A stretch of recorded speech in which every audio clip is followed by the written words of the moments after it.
There are moments in history when a quiet voice dares to speak of things not yet seen, visions whispered through time, dismissed by some, but never fully forgotten.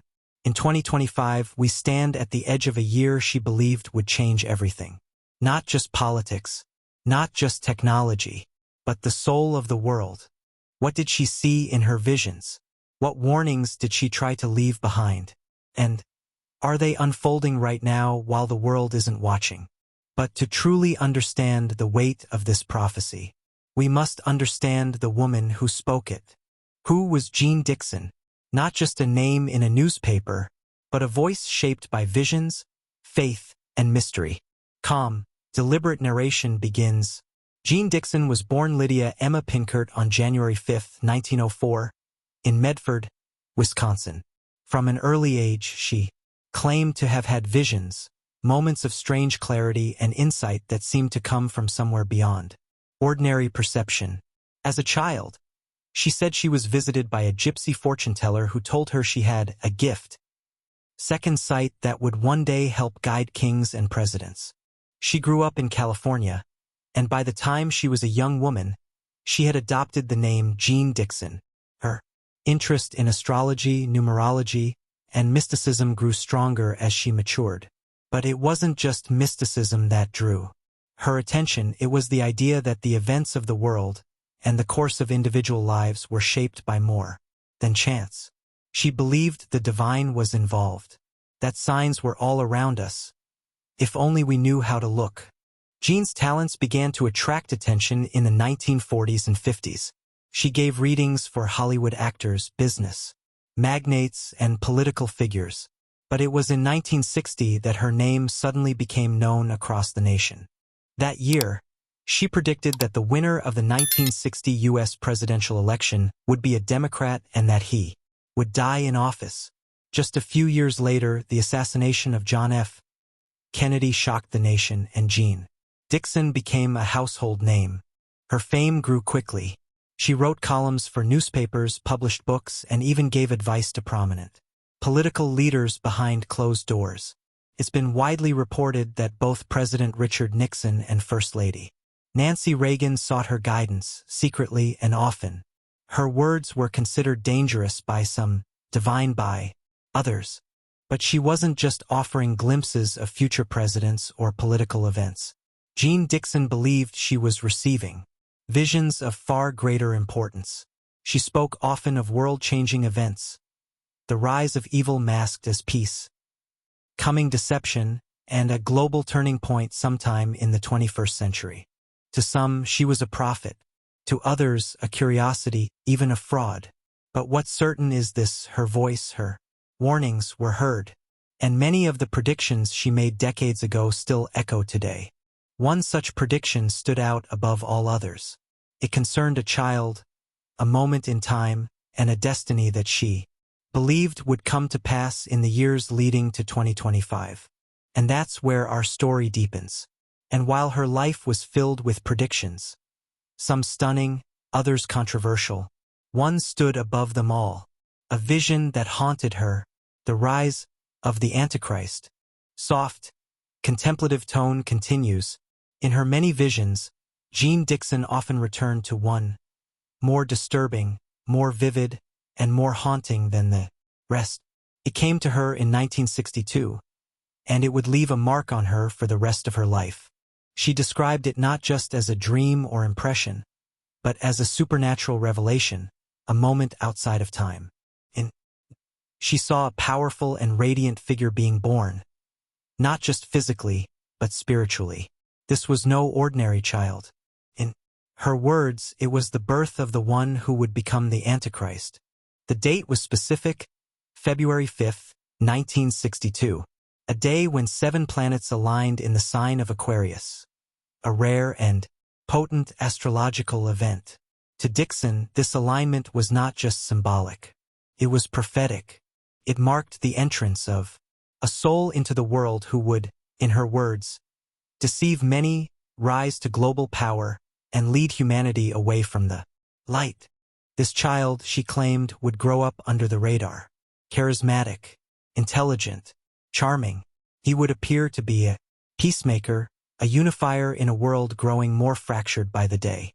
But beneath that surface, Dixon believed, was a darkness far older than our modern world could understand. She never named the person, not then, not later. But she warned that by the early 21st century, specifically around the years 2020 to 2025, this figure would begin his rise. First through influence, then through control. He would not arrive violently, but quietly, calmly, with the world cheering. This, she said, would be his greatest deception. To many who studied her work, this vision wasn't just about a single man. It was about a spiritual force, movement that could wear many faces, political, technological, even religious. It would promise peace, but bring enslavement. It would offer answers, but silence truth. In Christian theology, the Antichrist is a figure who comes before the end, a false messiah who mimics light but serves only darkness. Dixon believed this prophecy was unfolding not in abstract theory, but in our modern timeline. A charismatic global figure, a crisis that demands unity, a population desperate for hope. It all begins to sound less like ancient prophecy, and more like tomorrow's headlines. Was she describing a literal man, or a symbol of something greater? A system, a spirit, a wave of deception? Whatever the answer, Jeane Dixon was clear. The rise was inevitable, and the world would be watching, unaware. But evil doesn't always arrive as darkness. Sometimes, it hides in the crowd, in headlines, in progress, in movements that feel right until they twist. What kind of world, Dixon asked, would prepare the way for such a figure? Gentle tone resumes, measured, thoughtful. Jeane Dixon's name carried weight, not just in the world of mystics and fortune-tellers, but in boardrooms, war rooms, and even the White House. At the height of her fame, she was one of the most recognized psychics in America. Her image appeared on magazine covers, her books became bestsellers, and millions read her syndicated newspaper column where she gave daily horoscopes and offered glimpses into the future. But what gave her such a lasting presence wasn't merely publicity. It was the eerie sense that some of her predictions came true, and with unsettling precision.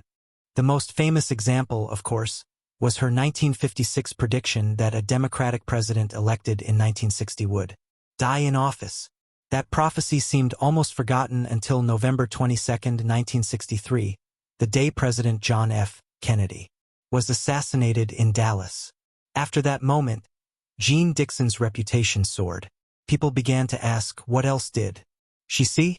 She later predicted the assassination of Robert F. Kennedy and Martin Luther King Jr. Some claimed she had foreseen the Soviet launch of Sputnik and even warned about terrorist threats in vague, early terms. Each time, the world shook. Eyes turned back to her older statements, searching for meaning. But Jeane Dixon's legacy wasn't made of predictions alone. It was shaped by the intensity of belief she stirred in others. U.S. presidents, first ladies, and high-level advisors reportedly consulted her in secret. Her insights were considered both troubling and fascinating. Even when the press mocked her, power seemed to listen quietly. And yet, for all her publicized successes, Dixon had many failures, and some were spectacular. She once predicted that World War III would erupt in 1958. Didn't. She said the Soviet Union would land the first man on the moon. But it was Apollo 11 and Neil Armstrong, not a Soviet cosmonaut, who took that first step in 1969. She predicted that the world would end in Armageddon during the 1980s, a timeline that came and went without catastrophe. Critics were quick to point out these flaws, labeling her a fraud, a guesser, or worse. And yet, her voice endured.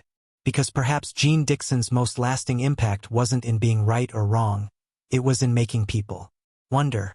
She blurred the line between the physical and the prophetic, between coincidence and fate.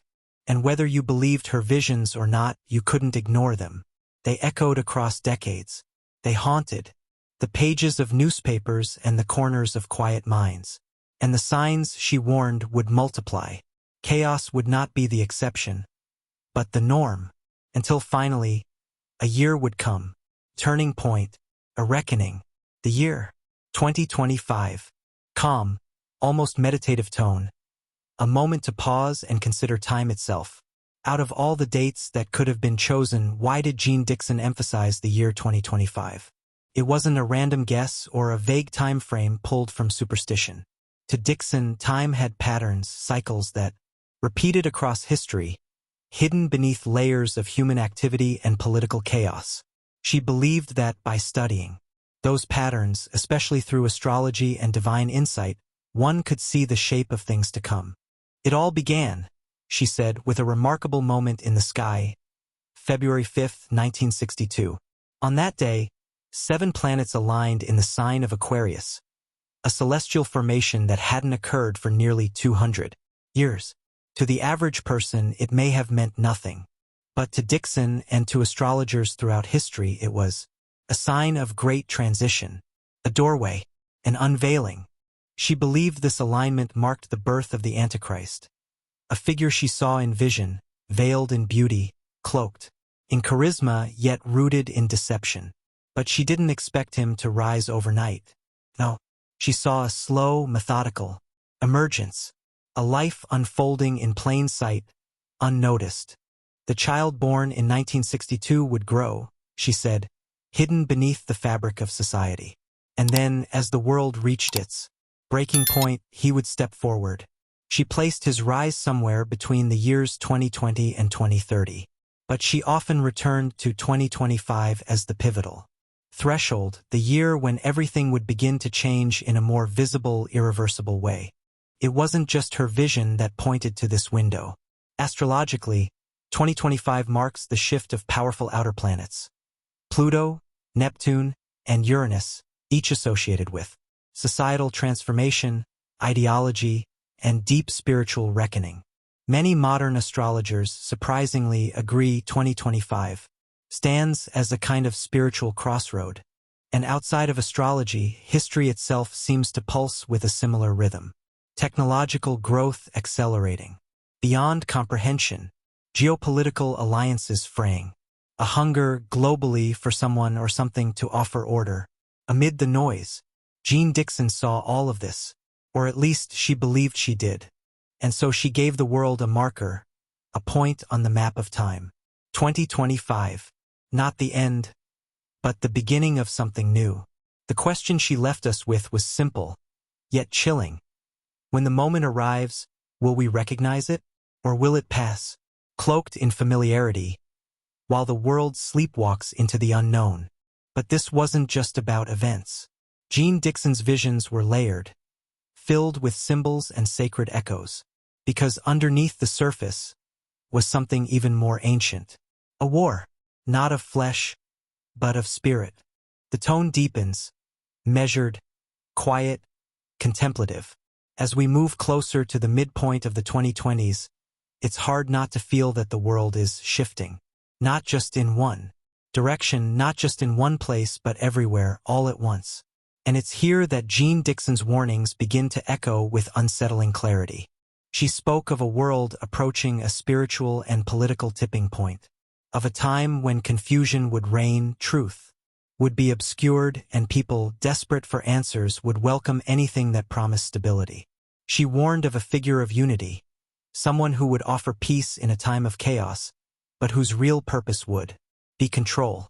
And she warned of the global stage being slowly, silently prepared for that figure's arrival. Look around. Today, the world is facing unrest on every front. Authoritarianism is once again on the rise, governments expanding their power in the name of safety and stability. Freedoms are curtailed slowly, subtly, with the assurance that it's all for our own good. Surveillance technologies grow more advanced every year. Cameras track our movements. Algorithms track our thoughts. Digital systems record every purchase, every search, every step. In some countries, digital IDs and programmable currencies are becoming the norm, not just tools of convenience but potential tools of control. And the world's population, overwhelmed by information, fatigue, and fear, is more vulnerable than ever to promises of peace, order, and unity. Jeane Dixon saw a global hunger emerging, not just for political leadership, but for spiritual meaning. She predicted a time when people would begin abandoning traditional faiths not out of anger but apathy, and in that vacuum, new ideologies, new forms of worship even would rise. Movements that look inclusive, progressive, enlightened, but hide a deeper, darker agenda. She described a false peace spreading across nations, a temporary calm that masks deeper deception, one that would make people lower their guard just before everything changes. And all of this, she believed, would crescendo around the mid-2020s. That's why 2025 is so critical. Because we're not just talking about prophecy anymore. We're watching the world drift toward the very patterns she described: political power becoming more centralized, technology shaping belief, and society becoming increasingly disoriented by conflicting truths. She warned that these shifts would not be recognized for what they are, that they would feel normal, even helpful, until it's too late. If Dixon's vision was symbolic, then 2025 is the year when symbols become reality. And if her vision was literal, then we may already be standing on the edge of something far greater than we understand. And that war was not coming. It was already here, quiet, strategic, hidden in plain sight, a spiritual war behind the curtain. The tone softens further, solemn, introspective, almost whispered.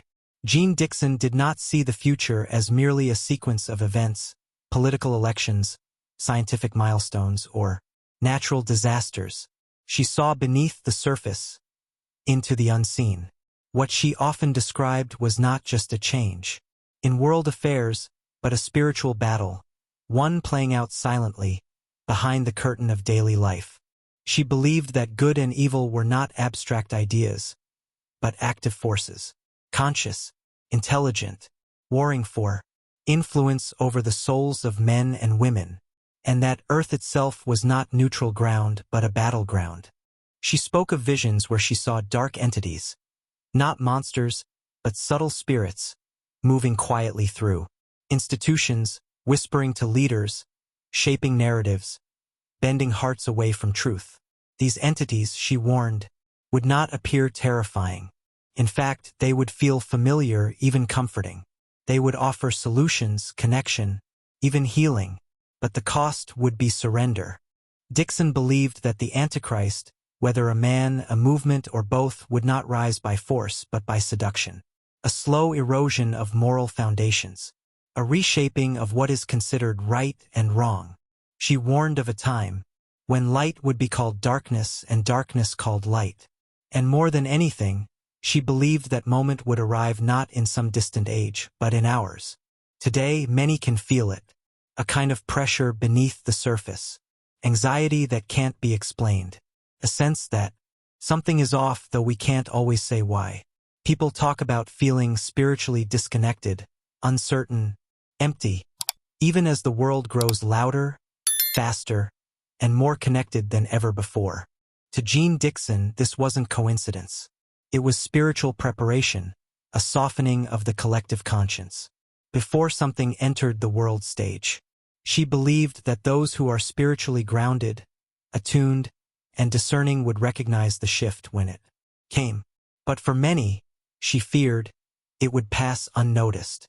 The deception, she warned, would be so complete, so gentle, that only those deeply rooted in faith and truth would resist it. She urged people not to fear but to wake up, to stop living only by what is seen, and begin discerning what is unseen. Because if Dixon was right, then the greatest war of our time isn't happening on a battlefield or in a courtroom or even online. It's happening in the spirit. And the question remains, are we watching the signs? Or are we sleeping through the storm? But what was all this for? The chaos, the confusion, the silence? Dixon believed it was not random.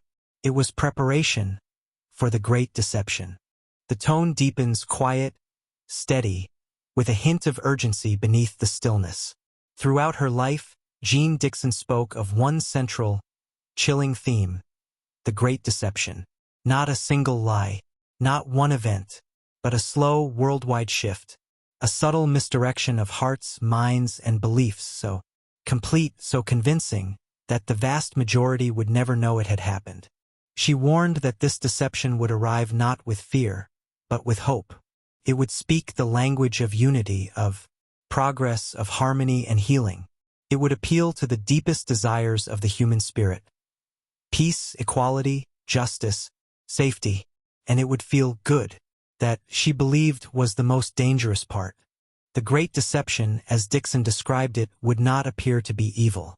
It would not wear horns or come cloaked in shadows.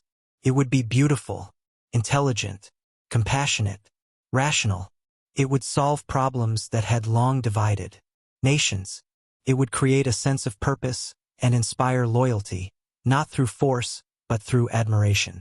She saw people embracing it, not because they were blind, but because they were tired. Tired of division, tired of uncertainty, tired of chaos. And when someone or something arrived offering answers, the world would lean in. Trust it. Follow it. That is when the real danger would begin. She warned that this deception would operate on multiple levels: political, cultural, technological, even spiritual. It would rewrite moral laws. It would invert truths. It would turn human conscience away from what is eternal and fix it on what is immediate, emotional, and easy. And it would do all of this under the banner of enlightenment. Jeane Dixon did not claim to know exactly how it would look, whether it would arrive through a singular global leader, a new philosophy, or even a form of technology. But she was convinced that the deception would be total and welcomed. Some would resist it, quietly, silently, often alone. Others would sense that something was wrong, but wouldn't speak, for fear of being mocked or shamed. And many, far too many, would never notice at all, because the most effective deception is the one that doesn't feel like a lie. It feels like progress, like evolution, like truth. Jeane Dixon's warning was clear: be careful what you celebrate. Be cautious of what comes wrapped in light. Because the enemy, she said, will not come with a sword, but with a smile. And in today's world, deception doesn't need armies. It travels through screens, through systems we've come to trust. The tools of connection can also become chains. Let's look closer at the role of technology and globalism. The tone remains soft, deliberate, contemplative, but steady. Jeane Dixon spoke in the language of prophecy, of visions and signs. But hidden within her warnings were surprisingly modern themes, ones we now recognize as central to our daily lives. Among them, technology and globalism. She didn't live to see the full power of what we hold in our hands today: devices that connect billions, algorithms that anticipate our thoughts, and artificial intelligence that learns, reasons, and even imitates emotion. But in her visions, she described something eerily similar: a vast, invisible web, not of wires but of influence, one that would encircle the globe. She warned that one day human beings would no longer think for themselves, not because they couldn't, but because they'd forgotten how. They would be guided gently, passively, by systems that spoke with the voice of progress but slowly shaped what people saw, what they valued, and eventually what they believed. It wouldn't feel like control. It would feel like convenience. And that's the point. Dixon foresaw the rise of a unified global system, not just in politics or trade, but in culture and consciousness. A world where differences slowly dissolved, not through understanding, but through erasure. Where all people were encouraged to think the same, act the same, speak the same truths. She warned that globalism, in its darker form, would not unite people in love, but in uniformity. It would reduce identity, faith, and morality to universal slogans and codes. Ancient beliefs would be rewritten.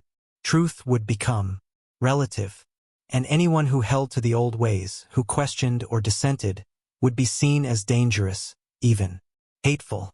She didn't use the words artificial intelligence or digital surveillance, but what she described: the ability of a system to observe, analyze, and direct billions of people at once now exists. Today, algorithms curate our news. Machines finish our sentences. And every moment of our lives is logged, processed, and stored. For safety, for efficiency, for progress, but also for control. Jeane Dixon feared that technology and globalism, while born from human brilliance, would become tools of spiritual deception, that a single networked world would be easier, not harder, for darkness to influence. One voice, one system, one leader. It's not hard to imagine. We already live in a time where ideas travel faster than truth, where convenience is trusted more than conscience. And so we ask, was Dixon simply interpreting the winds of change?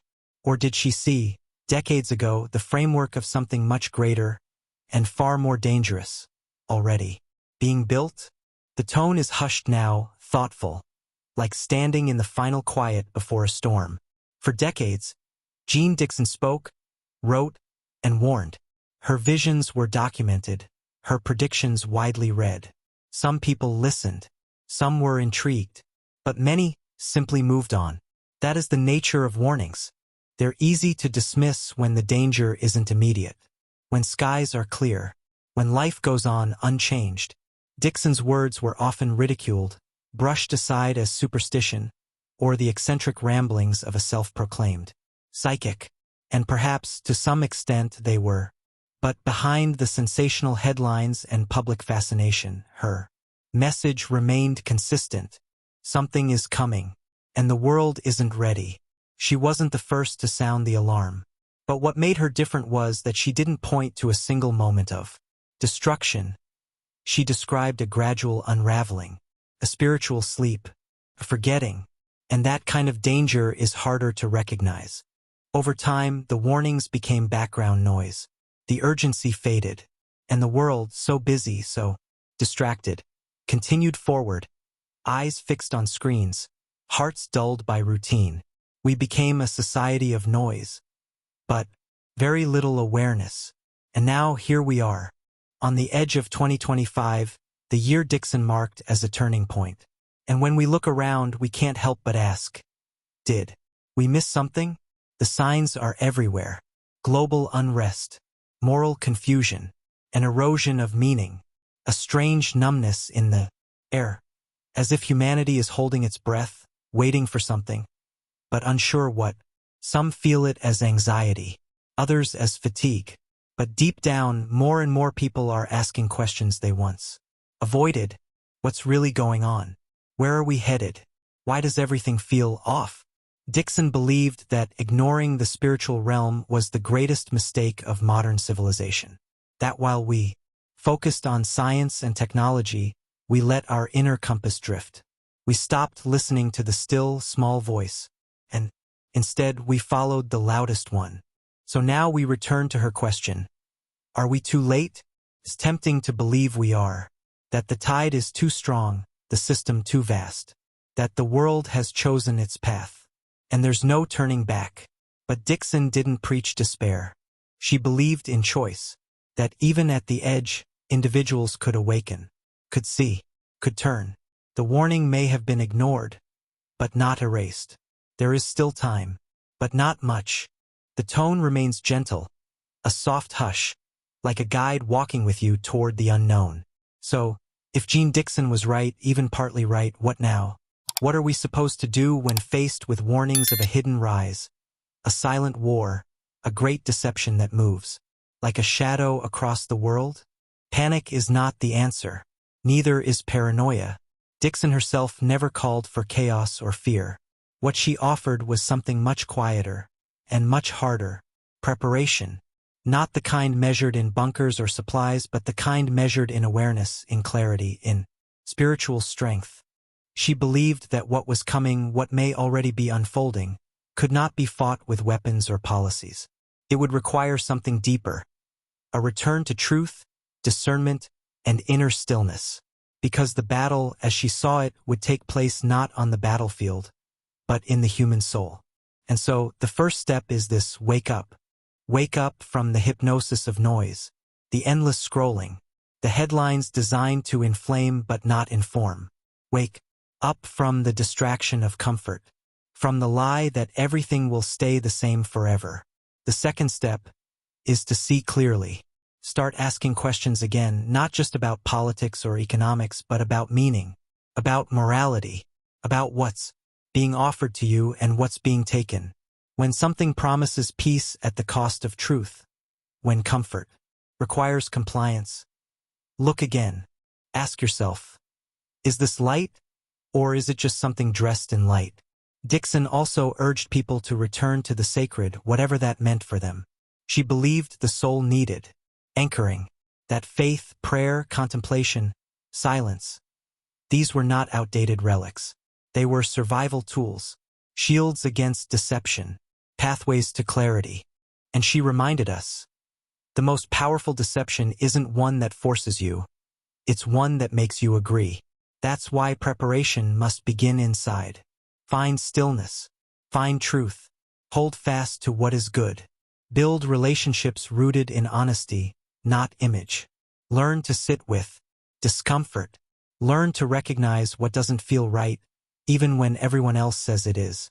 Jeane Dixon's prophecies may seem strange, even unbelievable, but the call they carry is timeless. Watch, listen, prepare, because the world is changing, and while we may not control what comes, we can choose how we stand when it arrives. Will we be awake, or among the many, still dreaming, just as the future quietly unfolds?